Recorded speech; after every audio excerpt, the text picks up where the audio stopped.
औज़ुबिल्लाहि मिनश्शैतानिर्रजीम बिस्मिल्लाहिर्रहमानिर्रहीम।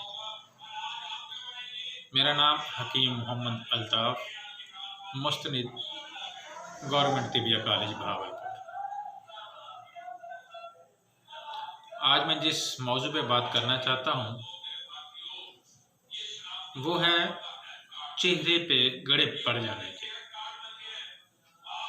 जिन लोगों के चेहरे पे के ऊपर कील छाइयाँ हो जाएं या कील बहुत ज़्यादा निकलते हों, जब वो ख़त्म होते हैं तो वो निशानात छोड़ जाते हैं।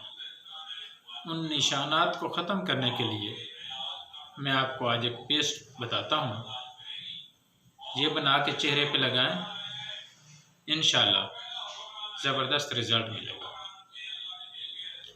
आप थोड़ी सी मुल्तानी मिट्टी लें और इसको अर्के गुलाब में इसका पेस्ट बनाएं।